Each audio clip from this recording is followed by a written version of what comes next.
Hi, I'm Eric Ford for Made Here. Whit Wales from Northborough, Massachusetts introduces us to Vermont fine artist Charlie Hunter in his film I Know It When I See It. Charlie Hunter, an irascible and charismatic painter from Bellows Falls, shares in equal parts his mastery of craft and sage-like wisdom about his life, art, aging, and the landscape of his home state. I found myself instantly captured by Charlie's wit and talents, and I'm sure you will too. You can watch I Know It When I See It and many other Made Here stories about the region streaming on vermontpbs.org and through the PBS app.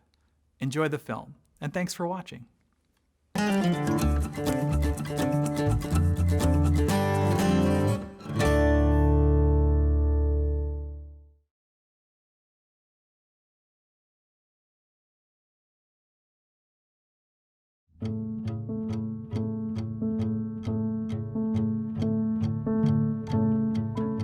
I suck at writing and I suck at music, so here I'm doing what I can do.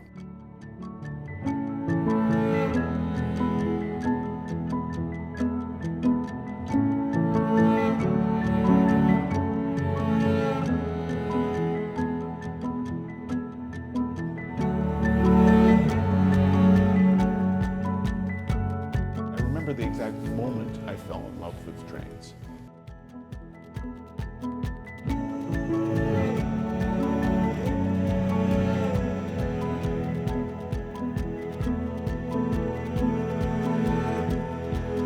Half a league onward, stormed at with shot and shell, while horse and hero fell, they that had fought so well. All that was left of 600.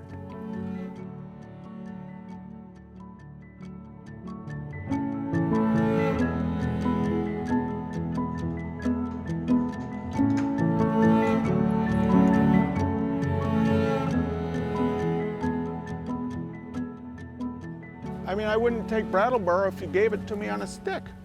I mean, I like Brattleboro just fine, but it's not my cup of tea.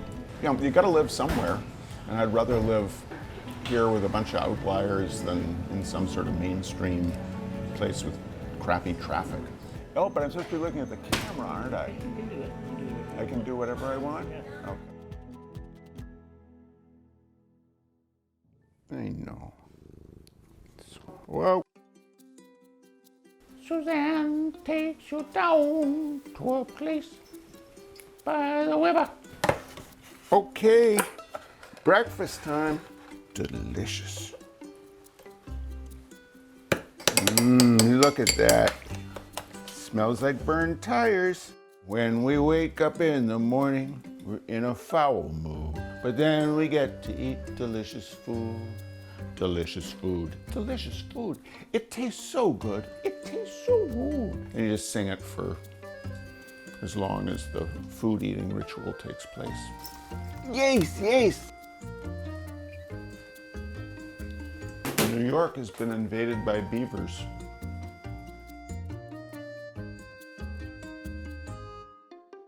Because this looks like dog. Sometimes it looks like cat. Sometimes like horse. Today it looks like dog.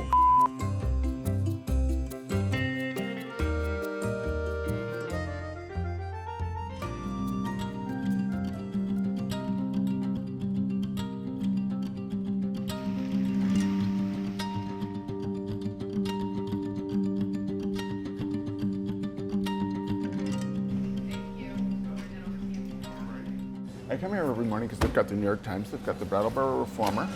The food's wonderful. You get to be surrounded by beauty that you don't have to maintain.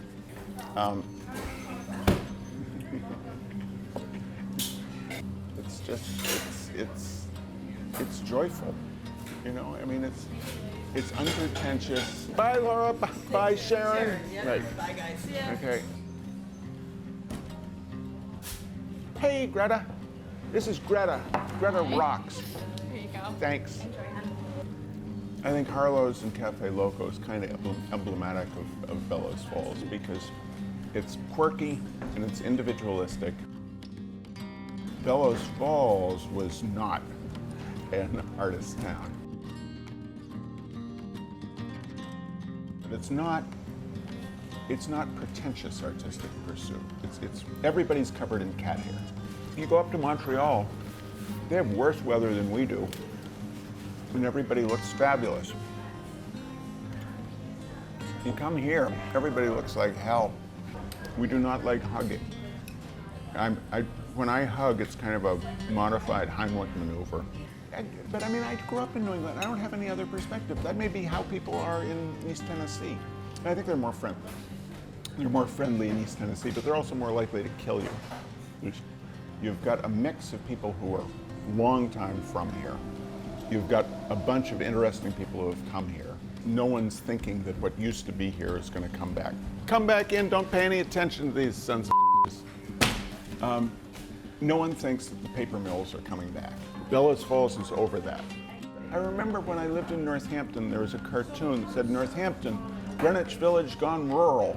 And there was a picture of a overall wearing farmer and a black woman in cat's eye glasses. And the black woman was saying, want to go to the tractor pull?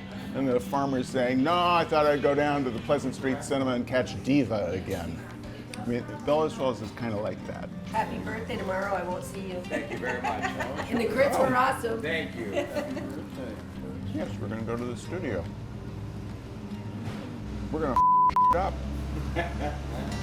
In the words of my friend Patrick Lee, our job as artists is to learn to accurately render things and then it up.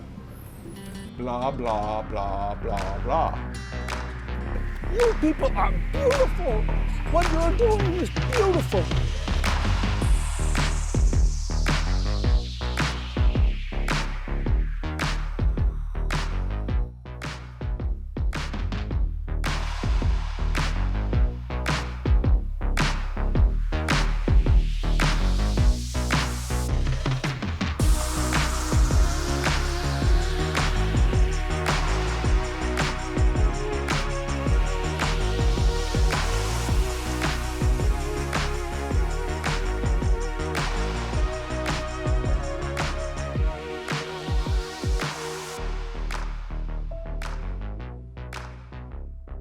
The analogy I've used often when teaching is Townes Van Zant's song, Pancho and Lefty. It says, living on the road, my friend, was going to make you free and clean, but now you wear your skin like iron and your breath's as hard as kerosene. And what does that literally mean? You know, hard as kerosene. But you know exactly what he means. And that, I would aspire to paint, to have a painting even approach that level of story truth. Oh God, that was eloquent. I remembered it since I was 9 or 10. I'm not going to forget it in the next 2 minutes.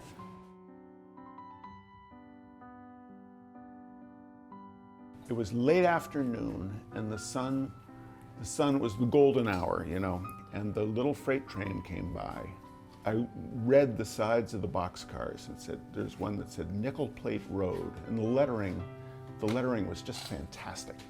The beauty of the light on this kind of forgotten object that was still in motion, it just was profound to me. And I was hooked on trains. My theory is all right-thinking 2-year-olds love trains, and then people lose touch with their what steered them right about childhood. They forget, and trains are my right object, you know. Part of why I like trains so much is graphically they rock. Nice horizontals cutting through the land. Also a fascination with just decrepitude and rust, passage of time. It's important. Why? Because as James Thurber wrote, the claw of the sea puss gets us all in the end. What's more important? Human endeavor is about attempting to literally make one's mark in the time that one has. Yeah, I think that's the most endearing thing about humans. is that we're going to fail. That's the, but yet we try.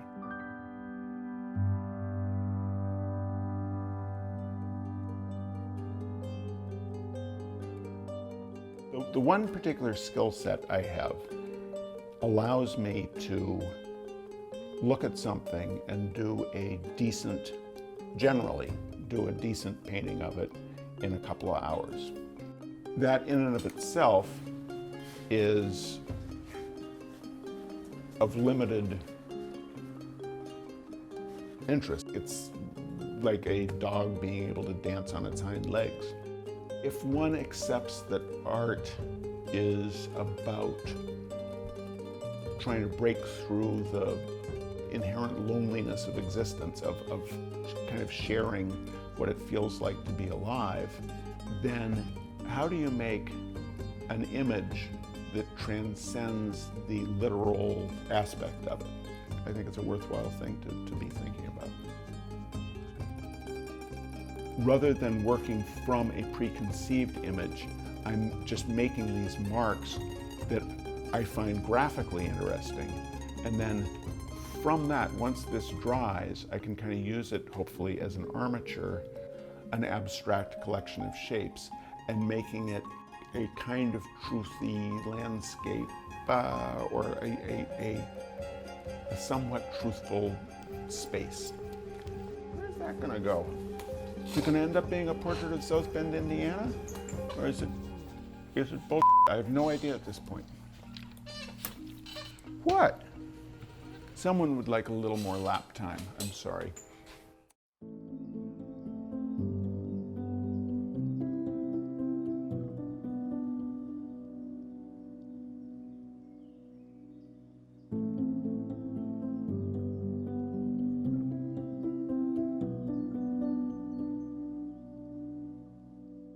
My truth is if there's a certain level of destruction, if there's a certain level of a certain point of kind of no return, it feels, for me, disrespectful to document it. Once a car is like really sinking into the earth, it's like let it rust in peace, you know, let it have its last time by itself. Well, I guess what I'm hearing though is the unvanquished. What the f are you talking about? Well, you're talking about things that are completely destroyed, annihilated. Yeah. A post-apocalyptic. Yeah, I don't want to paint those. You don't want to paint those. No. But rather, your store, your gas station, your train, there's a certain level of spirit that endures and prevails that is unvanquished. Yes, the nobility. The honor the Light Brigade. Honor the charge they made. Yeah. That's about all I remember of Charge of the Light Brigade. All that was half a league onward. Stormed at with shot and shell, while horse and hero fell. They that had fought so well, all that was left of 600. Yeah. So yeah, I like things that have a modicum of dignity. Then I like when they slide off your lap and fall on the floor.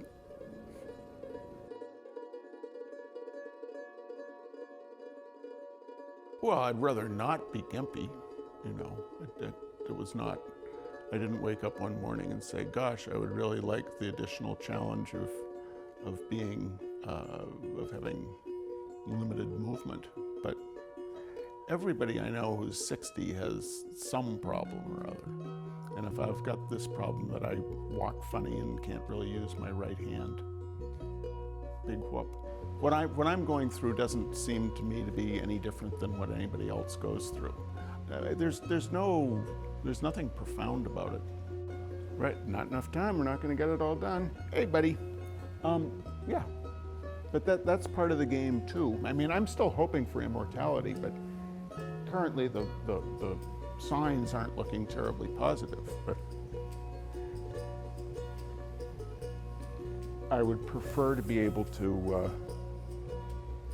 have an unlimited amount of time to get to be really good at painting and being a human being, but you know, we get as much time as we get. But we all do, pretty much. Yes, buddy.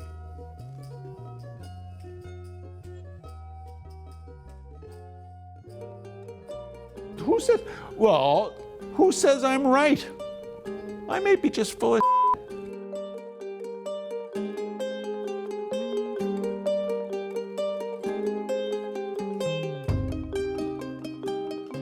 I don't like working from photographs. I will, but I don't like it.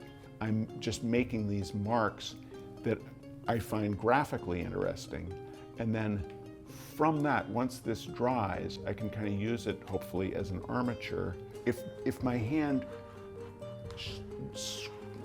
shakes at all, this evokes structure, but it's not a structure at this point. It's also not really a painting at this point, but it's a something. I'm not trying to make this painting at this point about Lola's in Sturgeon Bay, Wisconsin. I'm trying to make it about anybody who stood in front of an enigmatic, ghostly building. Machine tool industry of Springfield, Vermont has moved on. So how is Springfield, Vermont going to reinvent itself now? International Paper was founded in Bellows Falls. It has long since headed out. How is Bellows Falls going to reinvent itself now? That is what these paintings do touch on.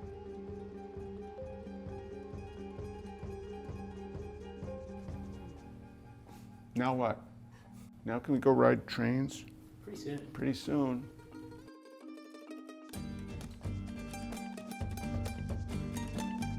Here's Bob's train all put together, ready for the passengers. In the rear is the observation car. Mr. Watson asks the conductor to keep an eye on Bob because this is his first train trip alone. You're on your own now, he says.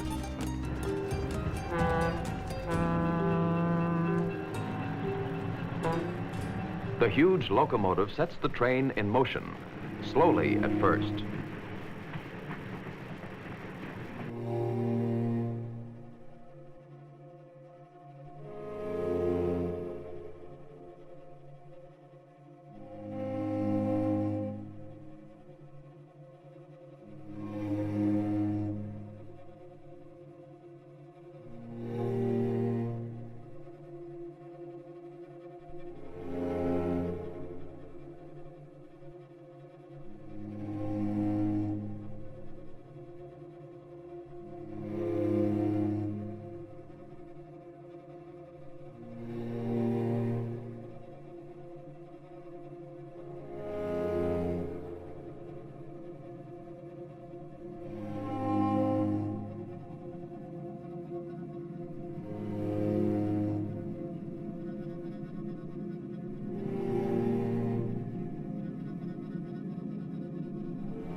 Oh, look out, here she comes, she's coming. Look out, there she goes, she's gone, streaming straight through Texas like a mad dog cyclone, big and red and silver.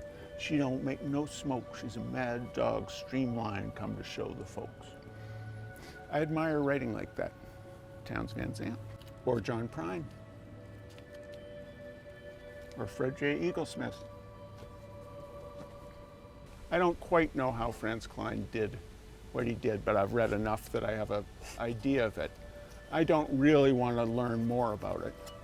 I prefer not, well, let the mystery be, you know? And I can do that more easily with music than I can with art, because I know more of the tricks with art.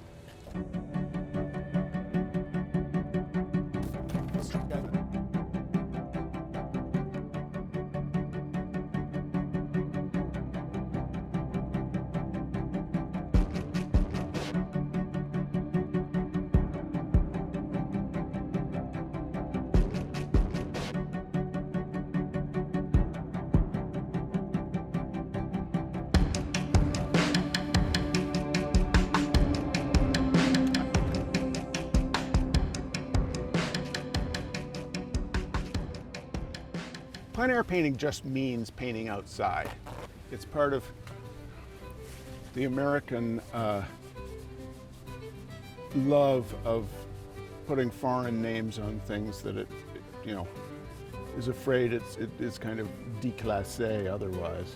See, déclassé. It's kind of had a rebirth in the last 10 years in the US. And this year, managed to finally combine my two loves of trains,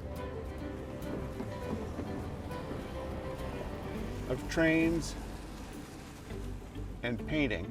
And we did a thing called en train air. A painter friend of mine, Larry Moore, wanted to see if it was possible to take a train, just go one stop down the line for like a week, each day moving one stop further down, painting in each of those little towns. Concurrently, I was really involved with efforts to save one particular American train, the Southwest Chief, which is the daily Amtrak train between Chicago and Los Angeles. So, in April of this year, me and 5 other plein air painters boarded the train in Chicago. So we painted in La Junta for a day. We were greeted by the mayor when we got off, because the word of our coming had spread. We all got little pens with a level on them, said you're on the level in La Junta. Trinidad, Colorado is an old mining town that now survives on marijuana. And we went one stop down the line to Raton, New Mexico. These guys were like saying, look, we were coal miners, and the coal mines aren't coming back. And we know that the future of this town is going to be through the arts. After Trinidad, Raton, to Las Vegas, New Mexico. Got on the train, went one stop down the line to Lamy, New Mexico, and then we had a pop-up show. It is painting for something greater than oneself. It's not just using the paint because it's fun to go painting. It's using the power of the arts as an economic driver. It's helping efforts for rail advocacy, and it's kind of almost ambassadorial, getting parts of the country that the current red-blue divide, getting parts of the country to talking to one another again. Really what I need to do for a minute is step back and go, I came to Bellows Falls because I was really interested in helping make an arts community as opposed to getting accepted by a pre-existing one. Don't follow the crowd. What the hell's the point of that? Build your own thing. It's a much better deal for you. It's the selfish thing. And it also gives other people an opportunity, and it's an example for other people that they too should create their own reality as opposed to trying to get the hipsters to believe in you. Looking okay over there, it's looking okay over there. This looks sophomoric. Now they're starting to whisper like, he's not getting that right. That's not very good at all. I'm still gonna f up the railroad tracks, trust me. Oh, that did not bring me joy. What remains to be done is to learn how to properly load a squeegee, obviously. Everything. I mean, you're just gonna keep doing what you do until you keel over. You're gonna boogie, yogi, yogi till you just can't boogie no more. It's like, everyone has their right objects. Just getting better at what you do. And, and being nice to people. I like being nice to people. That sounds bogus. All right. Okay. You're done asking questions? No, I'm not done painting. All right. Let's see here. See, that's getting interesting. Yeah, I think it is, yeah. we're cutting. Oh, wow. Get some. Yeah, Whit's a Philistine, but the crew appreciates.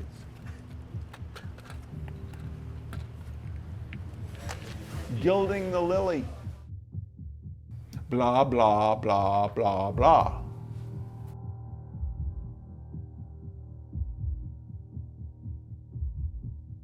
You people are beautiful. What you're doing is beautiful. A kind of truthy landscape or a somewhat truthful space. The claw of the sea puss gets us all in the end. Attempting to literally make one's mark in the time that one has.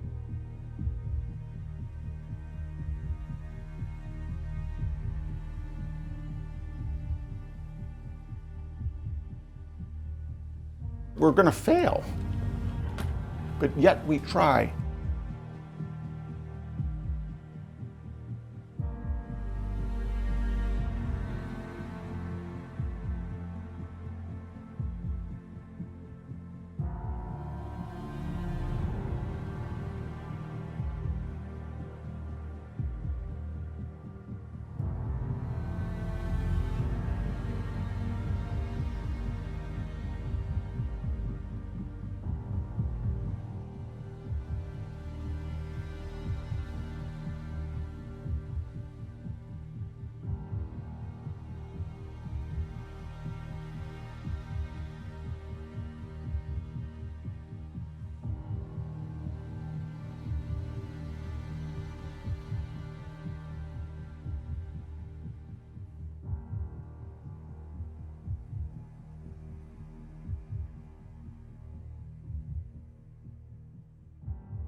Vermont PBS, partnering with local filmmakers to bring you stories made here.